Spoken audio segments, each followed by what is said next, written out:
Bonjour à toutes et tous et bienvenue dans Femmes Corpo, le podcast vidéo pour toutes celles qui naviguent dans le monde du business. On est 3 entrepreneuses et on a voulu s'intéresser aux femmes corpo. Vous savez, les femmes corporate, ces femmes qui naviguent à l'intérieur des systèmes, qui se font une place dans leur comex ou au dernier étage de leur tour et qui font bouger les choses, qui font avancer les lignes de l'intérieur, depuis l'intérieur des systèmes. Mais la question, c'est pourquoi on a voulu s'intéresser aux femmes corpo. Pendant 4 mois, avec Julia et Flora, on est au cœur de Paris dans une résidence Covivio pour réfléchir à l'avenir du travail. Et comment réfléchir à l'avenir du travail sans porter une attention particulière à la place des femmes dans cet environnement? Parmi les thématiques qu'on va aborder, il y a par exemple, quels sont les avantages d'une vie corpo? Ou encore, est-ce que c'est possible d'avancer dans un environnement si codifié? Au travail, l'habit fait-il le moine? Est-ce qu'on doit dire tout haut ce que tout le monde pense tout bas? Est-ce qu'on peut être vraiment soi-même au travail? Ou comment on obtient ce que l'on veut? Ou encore, comment conjuguer vie de travail et vie de famille? On va donc recevoir plein de femmes corpo, talentueuses, engagées, militantes, qui vont répondre à toutes nos questions et surtout nous donner des conseils pour naviguer en entreprise. Je suis trop contente qu'on accueille aujourd'hui Céline, que je ne vous présente pas mais que je présente à ceux qui nous écoutent. C'est grâce à elle qu'on a pu faire cette magnifique résidence Covivio.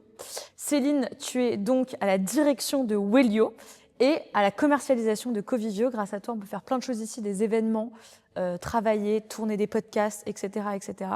Mais pour arriver à la tête de 2 monstres que sont aujourd'hui Wellio et Covivio, comment on arrive là? Est-ce que déjà c'était un rêve de petite fille d'arriver au CEO dans l'entreprise?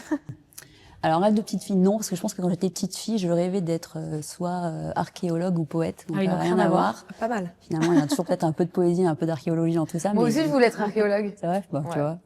Comme quoi. Des métiers de mecs. Ah ouais, On peut tu dire un penses? peu. Bah ouais, je pense que c'est des métiers de mecs, l'archéologie. Archéologie, je sais pas. Enfin, souvent beaucoup de métiers de mecs, en fait. Mais non, donc du coup, c'est plutôt un parcours qui s'est fait au fil de l'eau, de façon. Enfin, il y a eu plein d'événements qui m'ont guidée jusque-là. Il n'y avait pas de trajectoire. Je fais des études de notariat et j'avais pas de parents notaires. Et en faisant du notariat, j'ai connu un de nos clients était Covivio, qui avant s'appelait Foncière des Régions.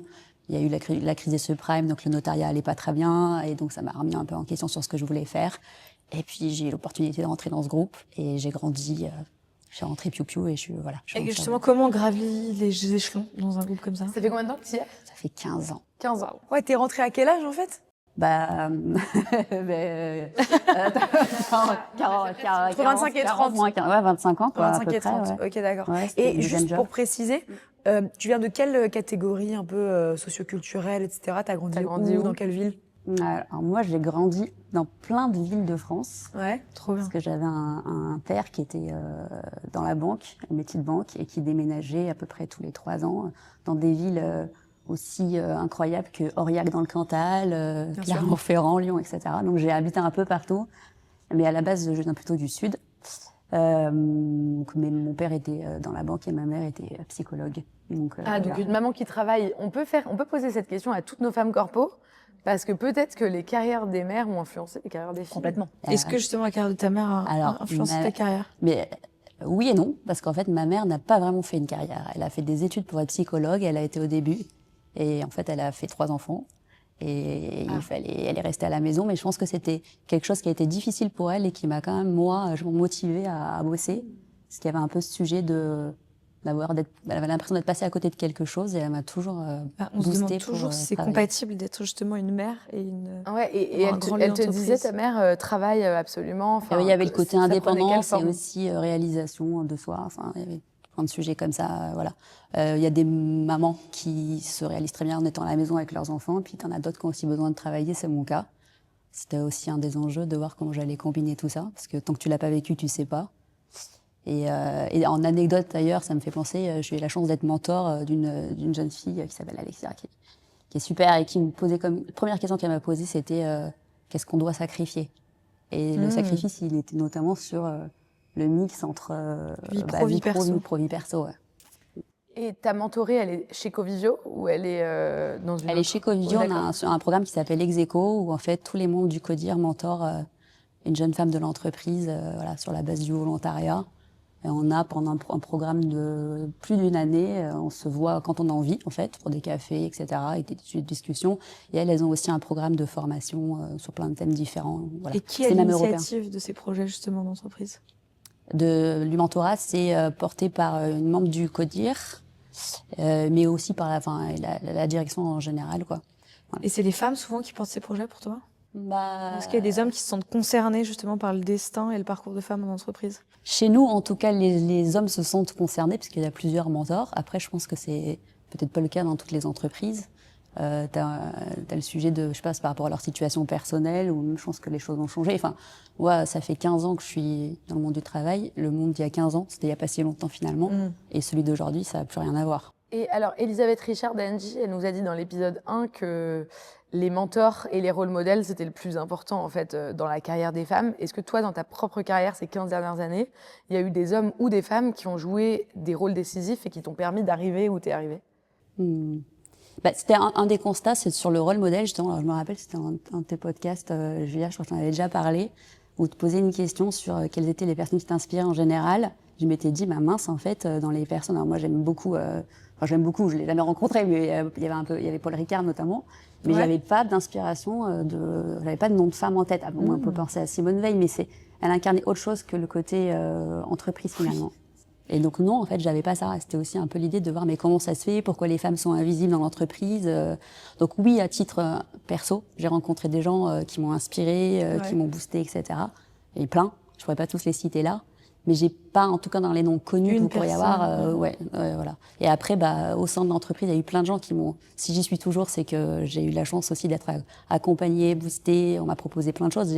Entre le moment où je suis rentrée et maintenant, j'ai fait énormément de métiers finalement. Donc ouais. Et justement, comment on gravit les échelons de l'entreprise? Bah, Comment tu passes de 25 ans, j'arrive dans une grosse boîte, à aujourd'hui avoir 2 jobs avec justement les sacrifices que ça peut avoir, mais aussi l'ambition que ça représente pour toi? Et d'ailleurs, tu entres à quel poste? Et là, tu es à quel poste? Alors, beaucoup de... En fait, je rentre, je suis un poste qui s'appelle attaché de direction. Chez nous, c'est un peu l'équivalent quand tu es à l'Assemblée de... Collaborateur parlementaire. Ouais, voilà, exactement. Et où tu vois un peu tout, tu fais un peu tout, tu as un peu les yeux, les oreilles, tu touches à tous les sujets. Donc j'ai commencé comme ça. C'est très intéressant. Mais c'était très chaud pour moi parce que je venais du notariat et on avait notre jargon, on faisait des actes toute la journée. Et là, je pense dans le monde de la finance finalement et de l'immobilier. Je ne comprenais pas grand-chose. Donc c'était en peu de temps, il a fallu que j'apprenne tout, que je me sente à l'aise. Donc j'ai commencé comme ça et maintenant je m'occupe de 3 choses. Donc je dirige notre filiale Oelio qui a été créée il y a 7 ans maintenant, une filiale de coworking, bureau opéré, de commercialisation des bureaux en France et d'une nouvelle branche qui s'appelle Design User Experience. En fait, c'est comment on travaille, comment on réinvente les bureaux, pour simplifier un peu les choses. Et comment on arrive là? Alors moi, j'ai été biberonnée à la méritocratie. Bon, voilà, c'est moi. Donc moi, comment je suis arrivée là? En travaillant beaucoup, en m'intéressant à plein de choses. Ouais, j'ai pas de recette miracle c'est comme ça que j'ai avancé, quoi. Et tu parlais de sacrifices. Est-ce qu'il y a eu que des sacrifices dans ta vie perso ou tu as eu le sentiment aussi de faire des sacrifices dans ta vie professionnelle pour arriver là où tu en es? Ben moi, alors c'était la réponse que j'ai donnée à ma mentie, c'est que moi, j'ai pas la sensation d'avoir fait de sacrifices. Alors peut-être que une espèce de déni, hein, j'en sais rien. Bah non, mais pourquoi aujourd'hui, non. j'ai Pourquoi il faudrait faire des sacrifices? Mais non. Moi, en tout cas, je trouve que je sais pas ce que j'ai fait. C'est pas si simple que ça. Moi, j'ai 2 garçons, 2 petits garçons, plus si petits que ça, ils sont 9 et 11. Et je les ai vus grandir et j'ai réussi à arriver où j'en suis aujourd'hui. Après, c'est vrai que tu as souvent des moments où tu es un peu dans cette espèce de tiraillement permanent j'ai l'impression de pas assez les voir ou de pas être assez au travail. Mais ça c'est pas la société qui te dit qu'il faut que tu vois tes enfants. Est-ce que les mecs se posent la question de est-ce que je vois suffisamment mes gosses? Je sais pas, je sais pas si c'est un peu... je pense qu'il y a un peu de la société, mais t'as un peu un truc instinctif. Un instinct maternel. Ouais, t'as un truc où tu te dis... Ouais, mais les hommes et les enfants, c'est en train de changer aussi, parce que les hommes, ils ont quand même été privés. Enfin, je trouve que le confinement, ça a changé un truc à ce niveau-là. C'est que les hommes, ils étaient quand même beaucoup privés de leurs enfants et pendant le confinement, il y a beaucoup de parents, femmes et hommes, qui se sont rendus compte qu'en fait, passer une journée avec leurs enfants, ça leur était pas souvent arrivé et que c'était incroyable de voir leurs enfants grandir, de les aider plus au quotidien. Et je pense que les jeunes hommes sont aussi en train de prendre conscience qu'être en réunion jusqu'à 20h, alors que tu peux être au parc avec tes enfants, c'est pas ce que tu préfères faire en fait dans ta vie. Sûr. Et c'est aussi un sacrifice. Et donc, dans un sens, je crois que pour l'égalité, c'est aussi un bon argument de montrer aux hommes tout ce qu'ils ont à gagner et pas simplement aux femmes tout ce qu'elles perdent. Et en fait, dire, bah ouais, en fait, la réunion à rallonge dans les grandes boîtes. Désolée, c'est peut-être un cliché parce que ce qu'il faut savoir, c'est que Céline nous dit qu'on a plein de clichés sur le monde corporate. On va en parler dans un instant. Ok, super. Mais peut-être, voilà, premier cliché, c'est vrai que nous, donc on est 3 entrepreneuses, c'est pour ça qu'on s'intéresse aux femmes corpo. Moi, j'ai l'impression que dans les mondes corporate, on passe quand même sa vie en réunion et que c'est dur d'agir. C'est pas complètement faux. On a pas mal de tunnels de réunion. Je pense que ça a été clairement exagéré avec le Covid en fait, parce qu'on a allumé la caméra, on a fait des zooms à tout va, c'était un peu le seul moyen, etc. Ouais. Et après, en plus, quand on est revenu au bureau, on avait envie de se voir. Le bureau aujourd'hui, c'est pour se rencontrer, pour passer des moments ensemble. Donc, tu organises vite des réunions parce que si tu les organises pas, dans l'entreprise, tu as un côté organisation qui est nécessaire. Après, c'est où est-ce que tu mets le curseur dans l'organisation et la spontanéité, c'est un peu des points. Et je pense un peu aussi des changements aujourd'hui, quoi. Moi, mon cliché, c'est que j'ai l'impression que justement, on fait que de l'opérationnel quand on est justement assez jeune et que du coup, pour faire du stratégique, il faut monter une boîte. T'as un peu des deux, je pense. Je pense que t'as aussi un peu le moteur. Ça, je vois, c'est un sujet que j'aborde souvent avec les personnes de mon équipe. C'est un peu aussi à toi de prendre des initiatives, etc. Parce que je pense que si t'attends, oui, effectivement, dans l'entreprise, t'as une liste de tâches opérationnelles que tu dois accomplir. Tu pourrais faire toute ta vie à faire ça. Mais justement, dans ton évolution, à travers les postes que tu as gravis au sein de Covivio et Wellmo, est-ce que tu as, en gravissant les échelons, pris confiance en toi et donc proposé plus d'initiatives et plus de... D'ailleurs, tu dirais que tu as combien de temps fort dans les promotions que tu as reçues 4. Voilà, 4 gros moments de temps fort. Est-ce que à chacun de ces moments, tu as vécu le fait de prendre confiance en toi de plus en plus et de proposer plus d'initiatives? Il y a eu clairement un déclic à un moment, il y a forcément un lien, c'est la naissance de mon deuxième fils. Donc je les ai eus très très rapprochés, ils ont 18 mois d'écart. Et il y avait un peu comme une envie de progresser, d'accomplir plein de choses. Ouais. C'était aussi au moment de mes 30 ans, hein, donc je pense que tu as un truc aussi bien sûr. Cap d'âge. On est en plein dedans, je pense, tous les trois.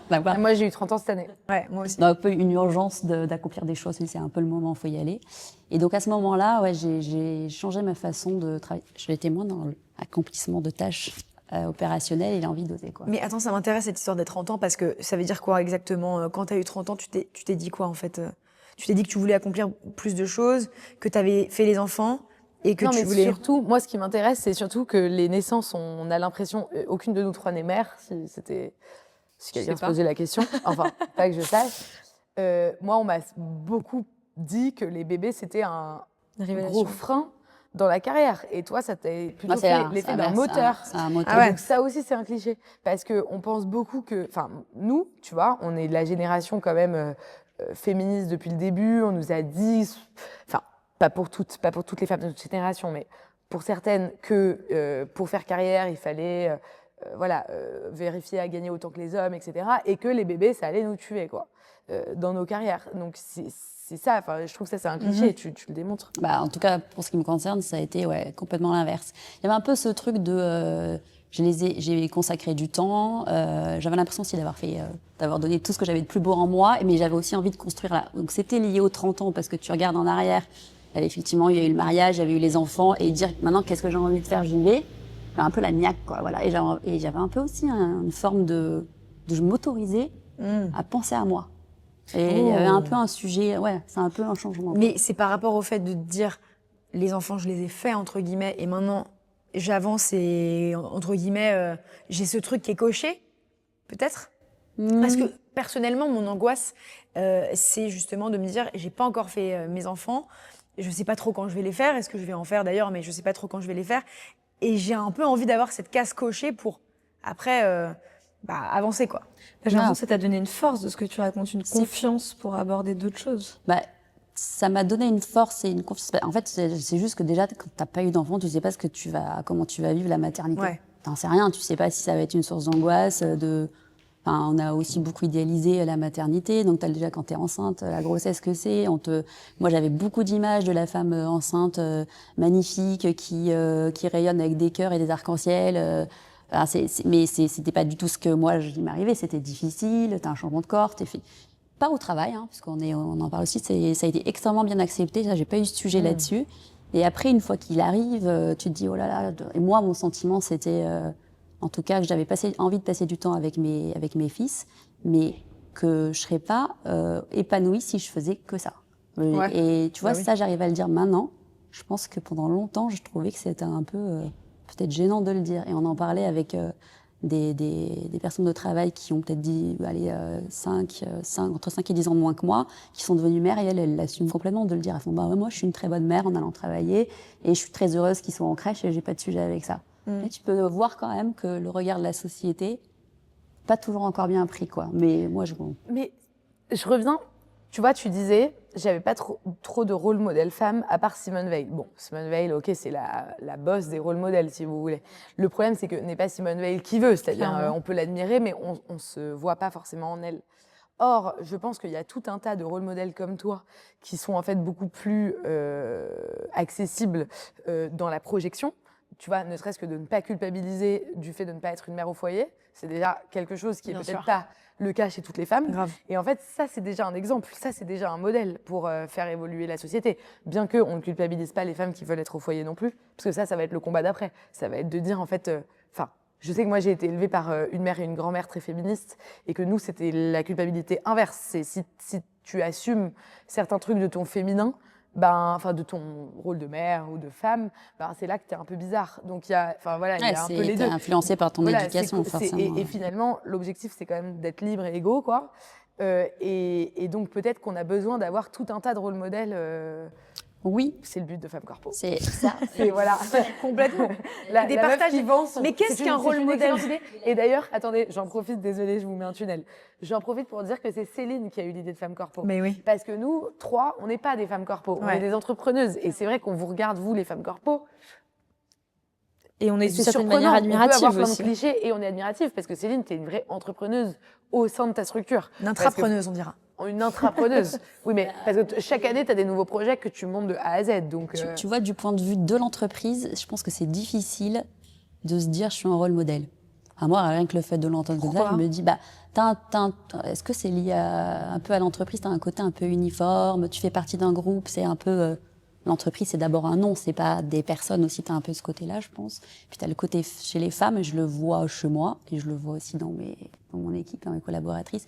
Ce côté, alors c'est un peu cliché, désolé, mais du syndrome de l'imposteur, ce côté pas oser, ça revient à ce que tu as dit tout à l'heure, c'est j'ai envie de prendre l'initiative, j'ose pas trop, mais aussi autour de la confiance en soi, quoi. Après, parler en réunion. Et au poste où t'es là, est-ce que tu dirais que tu as confiance en toi? Oui. Maintenant, alors c'est suite à mon déclic, finalement. Après, j'ai pas réussi à m'arrêter, quoi. C'était un peu le sujet de dire, en fait, voilà qui je suis, ce que j'ai à dire, avec mes particularités, mes qualités et mes défauts aussi. Et d'être plus assumée, ça s'est fait aussi parce que j'étais dans un cadre où il y avait de la confiance. Je pense que j'aurais pas pu le faire n'importe où, quoi. Ouais. Voilà. Parce que tu as la chance aussi d'être une entreprise qui te valorise et qui t'estime. Exactement. Et le côté laisser la chance pour l'entrepreneuriat. Où Elio, ça a été une sacrée aventure. Il a fallu tout créer from scratch. On était 3 au début. Maintenant, tu as 10 sites en Europe. Voilà, c'est... Ça aussi, ça donne confiance, quoi. Elio, c'est de l'entrepreneuriat. Exactement. Parce que tu as monté, en fait, une succursale du groupe. Et tu t'y es mis, c'est toi qui a... Ouais, parce que... Alors, il y a 2 choses. La première, c'est vrai que quand on travaille dans une grosse structure, on n'est pas son nom individuel, on est le nom de la marque, on est le collectif. Et donc nous, j'ai une copine qui écrit un livre sur la crise égo-logique, qui est la crise d'ego qui touche quand même les entrepreneuses de notre espèce. Tellement. Parce que à un moment, non mais c'est vrai, nous à un moment c'est vraiment, moi dès que je me mets en avant ça marche, donc à un moment j'ai envie de le faire parce que ça me permet d'atteindre mes objectifs, sauf qu'en fait à un moment tu te regardes un peu le nombril et tu te dis mais c'est super, voilà c'est formidable. Donc il y a les deux, peut-être qu'il y a des gens qui ont envie de participer à un collectif sans forcément se mettre en avant, voilà. De l'autre côté, il y a un avantage dans l'intrapreneuriat, c'est que tu as les moyens. Enfin là, tu as réussi à monter 7 sites en Europe. Si tu étais toute seule en entrepreneuse et que tu t'es dit je vais monter un coworking, tu n'aurais peut-être pas fait autant. Non, c'est clair, c'est pour ça que je suis bien consciente de la chance que c'est d'être dans une entreprise. C'est aussi l'importance de montrer ce podcast et de voir à quel point être dans une entreprise, il n'y a pas que les clichés. Tu as aussi plein de possibilités et aussi de pouvoir d'action parce que forcément, tu peux influencer ou agir sur plein de sujets hyper importants à l'échelle d'un grand collectif avec aussi beaucoup de moyens. Et c'était aussi ton approche, Laura, quand on aussi s'est rencontrés sur le sujet coalition, etc. C'était de dire, je mets pas de côté les entreprises, j'essaie de les embarquer avec moi pour agir et faire changer les choses sur plein de Mais c'est parce que thématiques. si tu as un poste à responsabilité, enfin je pense, mais c'est peut-être encore un cliché, que c'est parce que tu as un poste à responsabilité que aussi tu as énormément de manœuvres sur ce qui se passe. Mais j'imagine que avant d'en arriver là, tu as eu quand même plusieurs années où tu as dû un peu te bagarrer, où c'était pas non plus, où c'était pas aussi facile d'avoir la manœuvre que tu as aujourd'hui. Et du coup, c'est long quand même toutes ces années pour arriver là où tu en es. Alors, à l'inverse, je me dis très rarement, tiens, je suis directrice de la commercialisation ou tiens, je suis directrice générale de Wellio. Même quand je l'entends, alors je ne vais pas dire que je suis surprise, mais c'est encore un peu un truc, ah ouais, c'est vrai. Je pense que j'ai toujours agi au même niveau d'intensité et que je n'ai pas modulé par rapport à mon titre, en fait. Et surtout, plus tu avances, plus tu es sur des grosses opérations et plus tu dois batailler quoi qu'il arrive. Donc, est-ce que tu as le sentiment de batailler encore, mais pas forcément Bien sûr. face à du sexisme, mais juste parce que c'est des gros De manière bateaux que générale. tu Bien sûr, manœuvres. on doit toujours dire quels sont les leviers d'influence pour aller vers un sujet nouveau d'innovation, faire changer les mentalités, etc. Donc c'est vrai qu'il faut réussir à trouver le moyen de ne pas être seul dans ces batailles, je sais pas, mais en tout cas dans ces initiatives, d'où l'intérêt justement du mentorat et de tendre la main dans les équipes. Moi, j'essaye énormément de laisser je fais en sorte de laisser beaucoup de place à mes collaboratrices pour qu'elles prennent aussi des sujets en main et que je ne sois pas seule. Voilà. Ce qui peut changer, en tout cas dans le côté casquette ou galon, c'est plutôt le regard des autres. Il y a un truc qui m'exaspère, c'est quand le changement des personnes, une anecdote, mais un client, je ne veux pas dire qui, mais voilà, qui est un homme aussi, mais qui n'avait pas, on l'avait invité à aller voir, je ne sais plus, parce que c'était peut-être Roland Garros ou quoi que ce soit, mais qui n'avait pas voulu aller dans la loge avec un collaborateur parce que ce n'était pas un directeur et qui avait fait tout un sketch parce qu'il voulait être qu'avec quelqu'un qui avait un titre. Et voilà. Écologique. Ouf Voilà. d'en arriver là. Ou des personnes qui ne veulent C'est écologique, ça. qui t'appellent toi parce que tu es responsable et qui ne veulent pas avoir affaire à quelqu'un d'autre. Donc, c'est de l'importance de diffuser aussi les initiatives et les prises de pouvoir. Voilà. Et toi, tu parles du mentorat, des mentors. T'as un mentor? J'ai eu pas une femme, un homme qui était à l'extérieur de l'entreprise d'ailleurs. Un monsieur qui est décédé depuis, malheureusement, qui faisait ça, qui choisissait une fois par an une personne qu'on lui avait présentée dans son réseau. Il te faisait venir, je me rappelle, dans un appartement dans le 11e pour te poser un peu des questions, pour un peu de géologie. C'est quelqu'un qui avait avant une entreprise de recrutement. Il était chasseur de tête. Et il décidait s'il te prenait ou pas. Et après, il te coachait pendant un an. Donc, tu as la première évaluation, etc. Moi, j'avais passé le cap. Et après, c'était bien parce qu'il te faisait un peu une vision un peu macro sur pas que sur la carrière. Il prenait en compte ta vie perso, ta vie pro. Il te faisait il te balançait plein de lectures, etc. J'ai retrouvé mes notes la dernière fois. Et il me parlait de... Et en fait, comme c'était quand j'avais plutôt la trentaine, j'ai vu en fait tout ce qu'il m'avait dit, c'était assez vrai finalement aujourd'hui, en regardant. Voilà. Mais ça m'a bien servi, pour le coup. Et les mentorats aussi, je pense que c'est pour exploser plus facilement le plafond de verre, pour que notamment les femmes prennent la parole plus rapidement et plus facilement en entreprise. Est-ce que toi, tu as eu le sentiment que ça a pris du temps pour toi de prendre la parole et justement de péter ce plafond de verre à 40 ans? Et est-ce que tu l'as cassé même? Bien sûr. Alors, attends, est-ce que pour moi, il y a deux sujets différents. Tu as le plafond de verre et prendre la parole. Ouais. Je pense que... Mais est-ce que tu dois prendre la parole pour exploser ce plafond de verre? Le plafond de verre, je ne l'ai pas senti. Je sais que ça existe ailleurs, mais moi, je ne l'ai pas senti. Par contre, pas oser parler, pas me sentir à ma place, ça m'est arrivé plein de fois et ça m'arrive encore. Donc, est-ce que c'est lié à ce qu'il y a un plafond de verre que je ne vois pas et qui en fait est peut-être un frein pour plein de raisons? Possiblement. Mais comme je suis finalement au comité de direction aujourd'hui, je le vois pas. Mais tu deals avec beaucoup d'hommes quand même dans le comité de direction, j'imagine. À moins que ce soit 90% de femmes dans le comité de direction. On est quand même pas mal de femmes. Je pense que le rapport où je suis beaucoup face à des hommes, c'est plutôt dans mon métier opérationnel en commercialisation. Ouais. Oui, alors c'est ça moi dont je voulais parler. Il y a beaucoup de femmes maintenant dans les comex, les codires et tout. Quand on regarde les sites internet des corpos, que j'ai regardé un peu, elles sont quand même souvent DRH, DIRCOM. voilà. Au business, enfin vraiment au cœur du chiffre d'affaires, il y en a moins.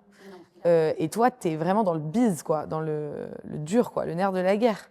Pourquoi tu as voulu faire carrière dans cet endroit de création de valeur en particulier? Est-ce que ça t'est tombé dessus ou est-ce que c'est toi qui avais une appétence pour ça?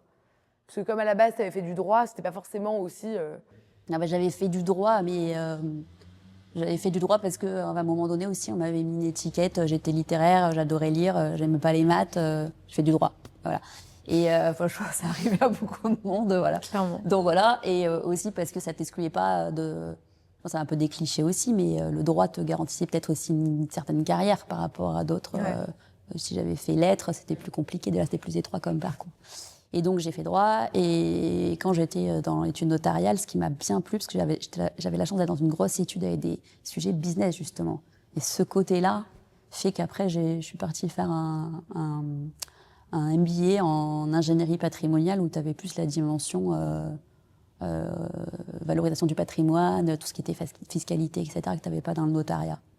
Et je pense que c'est aussi une des raisons qui m'a fait quitter le notariat, parce que je voulais aussi ce côté relation à la clientèle. Voilà.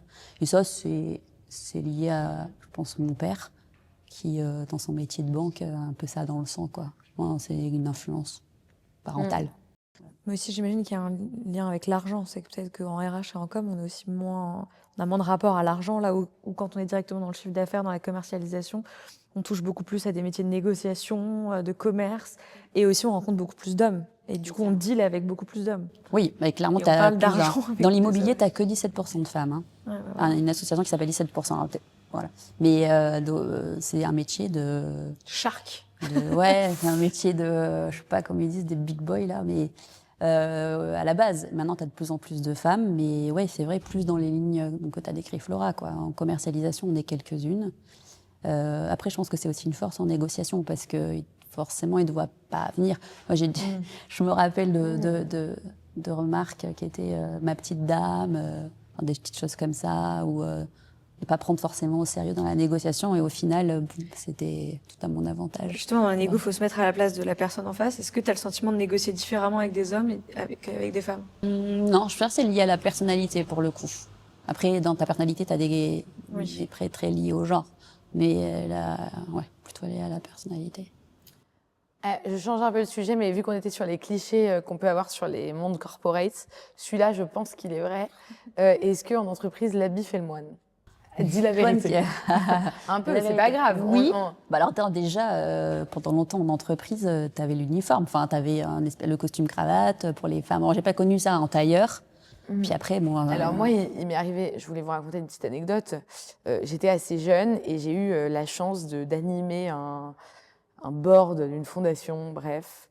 Et j'étais hyper stressée. Donc la veille, je vais me faire coacher chez une amie qui bossait dans une grande banque du CAC 40 parce qu'elle avait les codes corporate. Donc je me suis dit c'est le bon endroit, la bonne porte à laquelle sonner. Et donc je répète, je connaissais par cœur tout ce que je voulais dire. Enfin, j'étais vraiment hyper stressée. Et quel âge?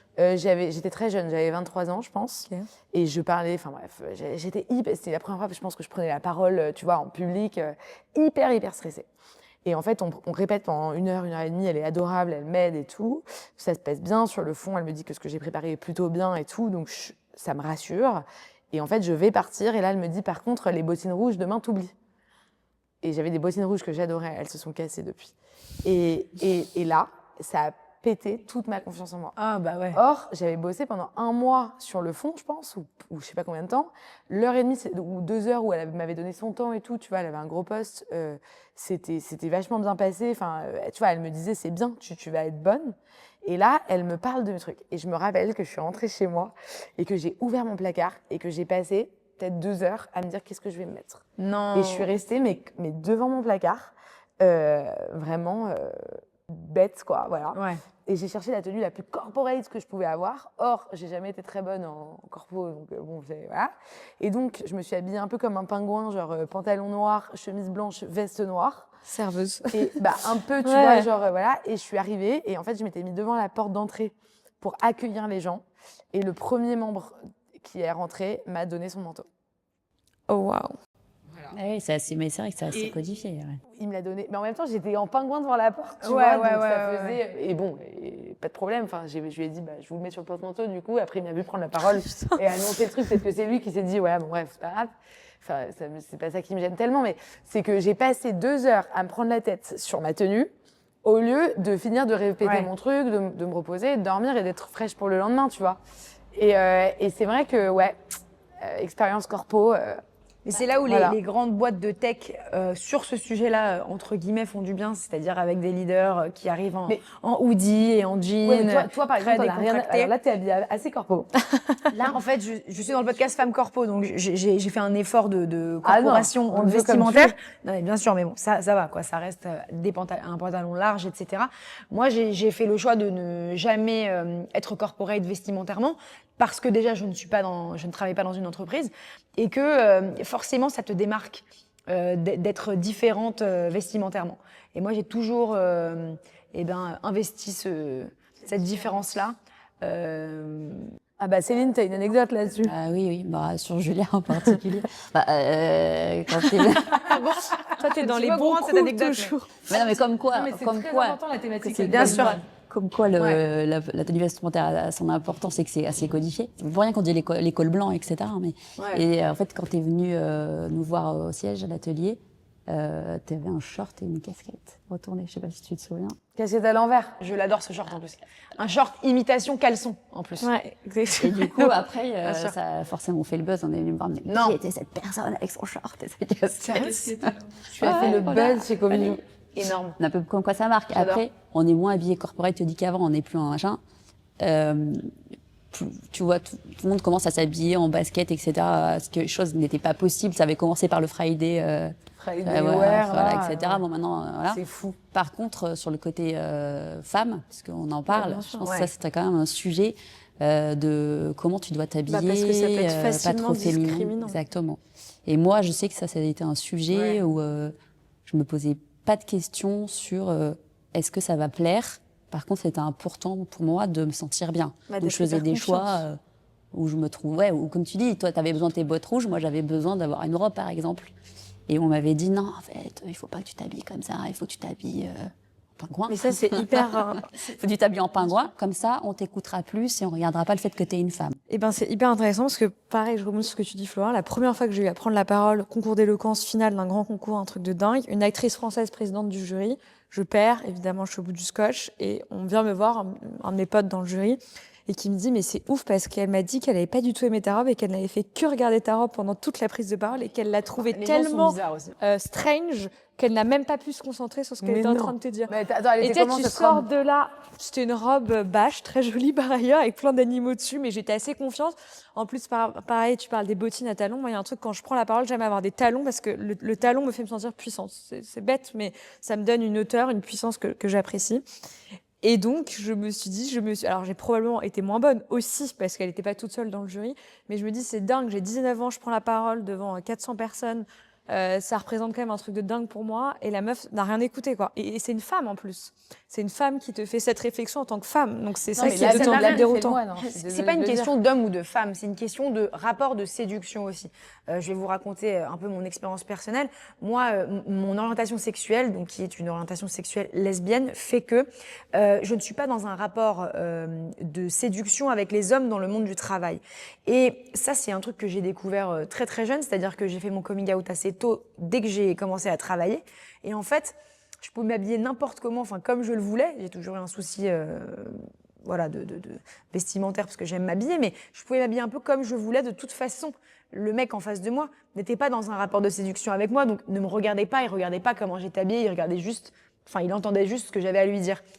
Et je pense que c'est plus un rapport de séduction entre individus qu'une affaire de sexisme. Une femme puissante, je pense chef d'entreprise ou à haut poste dans une boîte, va forcément regarder comment ses collaborateurs qui sont en dessous d'elle s'habillent, parce qu'elle va vouloir peut-être qu'ils s'habillent comme elle le souhaite ou quoi que ce soit. Je pense que c'est plus une affaire de pouvoir qu'une affaire de sexisme. Non, mais peut-être que ton identité sexuelle, du coup, te met dans la catégorie non possible pour les hommes. Et donc, du coup, ça sort. No Non, mais go. voilà, mais il y a des femmes qui, pour atteindre cette catégorie, se coupe les cheveux, Ouais, look à Angela fait. Merkel, quoi. Se mettre les cheveux courts, le tailleur, pas de Bien maquillage. sûr. Et peut-être que c'est ça qui leur permet aussi d'être écoutés. Bah oui. Et moi, je me suis souvent... Alors, c'est marrant parce que ça m'est arrivé récemment. Bref, j'avais une nouvelle robe bleue, vraiment jolie. Et je l'ai mise et dans un débat sur le nucléaire. Et à un moment, j'ai prononcé le mot nucléaire. Et là, il y a toute la table ronde. J'étais évidemment la seule femme du panel qui m'est tombée dessus. Et en sortant, je sais pas pourquoi, je me suis dit c'est à cause de ma robe bleue.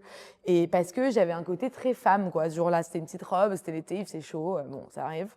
Et donc, c'est vrai que c'était plus femme que quand t'es l'hiver avec un pull, que t'es moins, voilà, quoi. Et c'est vrai que j'ai regretté et que je me suis dit, oh là là, j'aurais dû me faire, voilà, queue de cheval, pas de maquillage, tenue sobre. Et là, on écoute beaucoup plus ce que t'as à dire et la subtilité. Parce qu'en fait, ce qui m'a énervé, c'est que j'ai dit le mot nucléaire. Je vous dirai même pas ce que je défendais à ce moment-là parce qu'on s'en fout. Mais j'ai dit le mot nucléaire et tout le monde s'est excité. Mais c'est juste un mot, donc on ne sait même pas encore ce que je vais dire. Et je me suis dit, peut-être que si j'avais eu un code vestimentaire et une façon de parler plus masculine, c'est-à-dire dans le sens qu'on entend plus sobre, on serait allé écouter ce que j'ai à dire jusqu'au bout sur cette affaire, plutôt que de me juger sur le premier mot, tu vois. Et je pense qu'il y a beaucoup de femmes, voilà, c'est le look Angela Merkel, cheveux courts, et d'ailleurs les femmes, désolée, je politise le débat parce que Angela Merkel, mais Ségolène Royal en 2007, il y a un documentaire sur elle qui est sorti après la présidentielle et qui s'appelait « La femme qui n'était pas un homme ». Et c'est vrai qu'à l'époque, elle a beaucoup disrupté parce que c'était la première femme politique. On connaissait les Michèle Alliot-Marie, pareil, look, cheveux Bien courts. sûr. Christine Lagarde, cheveux courts. Voilà. Et elle, c'était la première femme qu'on avait vue sortir de son congé maternité, qu'on avait vue avec ses enfants. C'était la première femme qui n'était pas un homme. Et donc, je dis pas que, évidemment, les lesbiennes sont perçues comme des hommes, mais je pense qu'elles sont perçues dans une catégorie D'égalité peut-être. non objet de Ouais, désir, c'est ça, ouais. puisqu'elles ne sont pas disponibles ou intéressées par les hommes. Tout à fait. Et on se rappelle de cette fameuse séquence de Simone Veil avec Christophe de Chavannes qui enlève son chouchou, Chignon. quoi, et qui montre ses cheveux pour la première fois sur un plateau télé, et ça la féminise enfin, quoi, quelque part. Bah, ou Cécile Duflot à l'Assemblée qui se prend 25 remarques sur le fait qu'elle porte une robe à l'Assemblée. Enfin, je pense que l'habit fait le moine et donc là-dessus, je te rejoins. Et c'est d'ailleurs ce qu'on analyse en prise de parole, c'est qu'en fait, plus tu vas avoir quelque chose de différent, plus on va s'attarder sur ta différence vestimentaire et moins sur le fond de ton discours. Et c'est pour ça que plein de gens essayent d'être extrêmement neutres physiquement et dans leur tenue vestimentaire pour qu'on n'ait pas à concentrer notre attention sur à quoi ils ressemblent, mais sur ce qu'ils disent. Mais ça veut dire que la notion d'objet désirable et de travail ou on va dire, d'intelligence de discours, etc., sont incompatibles. C'est-à-dire que tu peux pas porter ta robe bleue et être écouté. Enfin, comment on fait pour réconcilier ça, en fait, puisque ça veut pas dire que tout le monde doit s'habiller Pareil. en pingouin, quoi, pour être Non, entendu. au contraire, quoi. je pense, alors déjà, je pense qu'il faut changer soi-même. Et donc, par exemple, les gens qui recrutent ou qui ont des collègues, qu'il faut déconstruire. En fait, on a tous des biais. Voilà, c'est ça qu'il faut savoir. On peut dire que moi, je suis absolument ni sexiste, ni raciste, ni quoi que ce soit. Ok, c'est facile à dire, on a tous des biais. Donc la question, c'est pas de faire croire qu'on est totalement pur et parfait, c'est d'assumer et de comprendre, de déconstruire soi-même les biais qu'on peut avoir. Et donc, par exemple, c'est déjà de se dire, on a tous parfois une réflexion, on va dire, ah tiens, j'aime pas sa veste. Pourquoi j'aime pas sa veste? Tu vois, c'est juste déjà des mécanismes. Qu'est-ce qu'elle m'a fait, sa veste, finalement? Est-ce que c'est juste une histoire de goût? Et en fait, je peux juste dépasser, parce que les goûts et les couleurs, il n'y a pas de souci, voilà. Et en fait, je peux dépasser pour écouter ce que cette personne a à me dire, ou est-ce que ça va être bloquant dans la discussion parce que, tu vois, ça va me, voilà.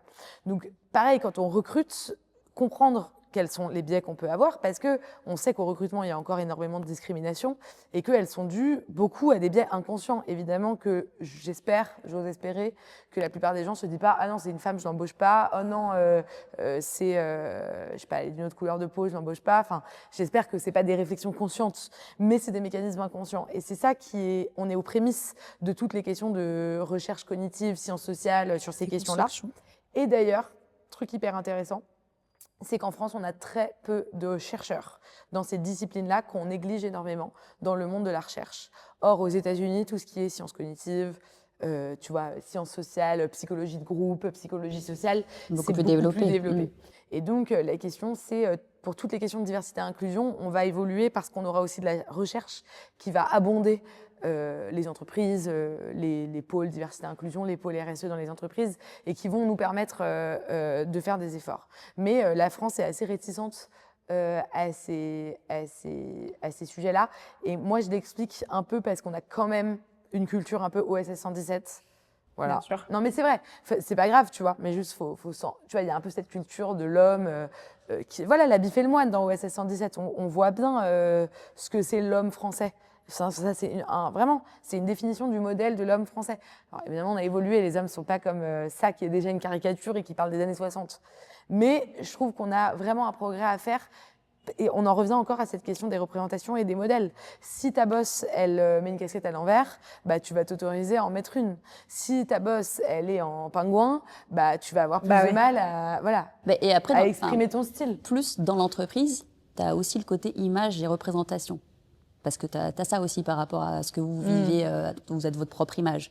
Donc, par rapport Des à représentations qui sont imposées, tu dirais, par Bah, une direction, mais c'est oui, normal. alors elles sont pas quelque part. oui, c'est imposé par la direction le ou concept est parfois normal. aussi pour correspondre à, alors là c'est mon côté commercialisation qui ressort, mais aussi aux attentes. C'est-à-dire que tu veux aussi, j'en sais rien, tu vas tirer un client, tu sais que il veut que son siège, ça soit le reflet d'une certaine réussite ou je sais pas, en tout cas sur une expérience hôtelière, tu vas pas arriver habillé de la même manière parce que tu vas vouloir aussi incarner quelque Bien chose. sûr. Bah, Donc évidemment. tu as aussi ce côté-là en entreprise qui compte, c'est le produit que tu vas vendre ou Qui est tu particulier un chez positionnement Covivio que et tu vas Wellio défendre, quoi. probablement Voilà. aussi. Oui. Parce que c'est un type, en tout cas, d'entreprise où il y a potentiellement une exigence supplémentaire sur le standing.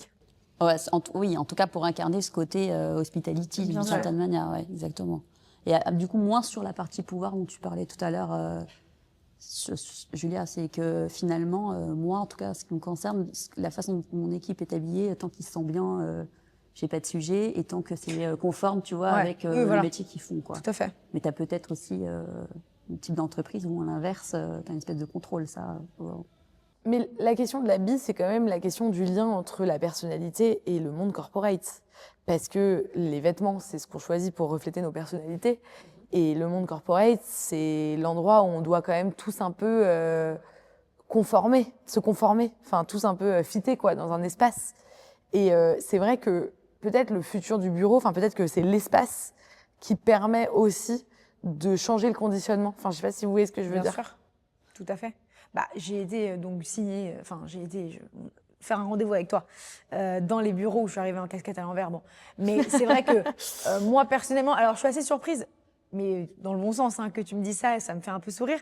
Parce que moi, je me sentais tout à fait fuitée dans le décor, mais vraiment premier degré, dans ce décor magnifique, parce que vous avez refait tous les bureaux. Enfin, il y a eu vraiment un effort de cohésion, je veux dire artistique, au niveau de la direction artistique du bureau. Enfin, vraiment, c'est magnifique.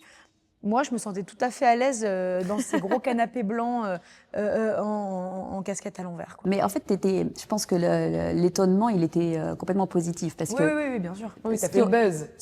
Ouais, ça fait le buzz. Mais ce qui est aussi, ce qui incarne l'évolution du bureau et qui est aussi lié au fait qu'on se rencontre là et qu'il y a eu la résidence Covivio, etc. C'est qu'il y a plusieurs mondes qui se sont rencontrés avec le Covid, le télétravail, etc. Envie de travailler différemment. Le rapport à l'espace, mais aussi le rapport au bureau qui lui-même, comme l'uniforme, a changé. Ouais. T'as complètement raison, c'est complètement lié. Donc, en fait, c'est plutôt de la curiosité et envie de faire comme toi. Donc, peut-être qu'on va voir plein de gens en short. Je pourrais vous faire une formation vestimentaire, si vous voulez, avec grand Voilà. plaisir. Quel conseil tu donnerais à une jeune qui voudrait réclamer une promotion? Bah, de la réclamer. Enfin, de pas. Je pense que rien que se poser la question, c'est même. Ça n'a pas sa place. Enfin, ça m'arrive tout le temps avec mes collaboratrices quand c'est le moment justement de la revue, un entretien de fin d'année, etc. Ou alors ça a changé. Il y a 5 ans, elles n'osaient pas en parler. Maintenant, elles arrivent, elles le disent quand même. Mais je leur fais. Je dis bon, en fait, on recommence et tu reviens et tu le fais de manière beaucoup plus assertive. Ah ouais. Et tu défends. Ouais. Enfin, moi, c'est comme ça que je fonctionne. Tu Quoi. formes même des... Ouais. Ah, énorme. Oui, parce qu'en fait, c'est pas un sujet tabou, faut y aller, quoi. Et toi, tu as déjà demandé une promotion? Oui. Mais c'est marrant en fait que ça t'étonne. Non, ça m'étonne pas, ça me conforte dans notre relation. Moi, j'allais dire, qu'est-ce que tu dirais à toi il y a 20 ans? Il y a 20 ans, je sais pas, parce qu'en fait, tu as toujours ce côté envie de rien changer, parce que tu sais, tu as peur d'effacer des trucs trop bien, et en même temps, tu te dis qu'il y aurait plein de trucs. Plutôt aimer faire ouais, différemment. je sais pas, non, j'aurais pas envie de la retrouver, de la voir, j'aurais peur de changer des trucs que je veux pas perdre, voir mes enfants, quoi. C'est quoi les compétences sur lesquelles travailler quand on est une femme corpo qui veut faire bouger les lignes dans sa boîte?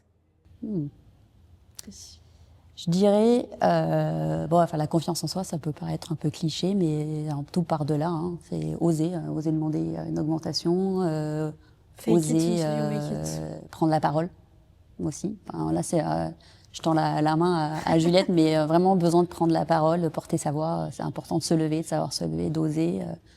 Je pense que tu as un sujet de se faire entendre qui est hyper important. Et D'ailleurs, on demande beaucoup pour les femmes en entreprise, ce genre de formation, parce que c'est elles qui en ont le plus besoin, qui le prennent de plus en plus, mais qui en ont encore le plus besoin. L'entraide, de pas penser à c'est d'être aussi ouvert aux autres et de tendre la main, quoi. Pas être on en voit encore beaucoup ça, un peu la compétition ou la jalousie. Et je pense que si tu veux faire avancer ton entreprise, ensemble, on va plus loin. Donc, ça, c'est un des points aussi, de s'ouvrir et pas de penser. Et je pense qu'après, tu fais de plus grandes choses et en faisant de plus grandes choses, tu vas aussi évoluer si c'est ça ta préoccupation première. Donc, déjà aussi, d'être ouvert aux autres au sens large. Enfin, aussi bien dans ton entreprise qu'il y a des thématiques qui sont pas celles de ton entreprise en première ligne. Et un homme ou une femme corpo qui t'inspire? Waouh. Je sais pas, j'ai jamais fait partie de ces gens qui avaient un poster dans ma chambre. En vrai, c'est vrai. J'avais plein de copines, elles avaient toutes leurs stars, etc. Moi, j'ai pas eu ça, à part encore une fois Paul Ricard, mais il était pas en poster du tout, quoi. Donc je sais pas, plein de gens que je connais. Paul Ricard? Je sais Parce qu'elle adore le Ricard. Parce que j'adore le Ricard. Parce qu'il a inventé la publicité, parce qu'il a aussi travaillé sur tout ce qui était participation collective, parce que c'est lui aussi qui a amené le riz en Camargue. Alors, peut-être que je dis une énormité, mais en tout cas, j'ai retenu ça. Mais voilà. Elle te regarde Ouais. toi. Ça prouve que tu sais référence. que t'as la référence intellectuelle de ce podcast. Bien sûr, le riz en Je Camargue. vais me renseigner sur cet homme. Mais regarde ce parcours, il a fait tellement de choses sur le collectif et pas que pour son entreprise. Et outre le Ricard, Bien sûr, ouais. Voilà. Moi, j'aime bien les noms un peu inédits comme ça qui sortent. C'est vrai que c'est pas le nom auquel on peut penser, mais en tout cas, moi, j'ai fait une course sur le circuit Paul Ricard. Donc déjà, c'est une porte d'entrée vers cette personne. T'es jamais allé aux îles des Zambiers? C'est les îles de non, Paul j'étais Ricard. moi, j'y étais. Zambier. Ouais, Il y a l'année toute son prochaine. histoire affichée, Ouais. il t'explique tout ce qu'il a fait, il emmène, mais je crois qu'ils le font encore tous les ans, ils vont faire Oui, un ils font leur séminaire sur ces séminaire. îles. Ouais. Trop Bon. bien. Ouais, mais Bah, on Ricard, recevra une avec femme le corpo. PSG, Si une femme corpo du groupe Pernod Ricard nous écoute, Grave, elle est la bienvenue dans ce podcast. Elle peut nous écrire. tout à fait. Voilà, ça Sans c'est une bonne transition. conclusion. Écoutez, les femmes corpo, c'était un plaisir de parler avec vous parce que en fait, je trouve qu'on dit beaucoup qu'il y a dire et agir. Or, dire c'est agir. Parce que je trouve que quand on est une femme corpo et qu'on a envie de se dépatouiller dans ce monde du business qui est encore parfois étriqué, qui est un peu conventionnel, qu'on a envie d'inventer le monde du bureau de demain comme ce que tu fais Céline, ou d'inventer l'entreprise de demain, de faire bouger les lignes sur l'environnement, sur l'écologie, sur les femmes, sur le handicap, enfin sur tous les sujets qui sont importants en fait. C'est hyper important d'écouter des témoignages parce que c'est ça qui donne de la force. Enfin, je sais pas, je t'entends dire que j'ai adoré cette conversation. Et s'il y a bien une femme qui agit, elle est sur ce canapé. Parce que c'est grâce à elle qu'on est là. Tout à fait. Merci beaucoup, Céline, pour ta générosité et le partage de tes expériences qui sont hyper inspirantes. Et moi, si je peux faire ma groupie 2 secondes, si on me demandait une femme corpo qui m'inspire, ce serait toi. Bravo.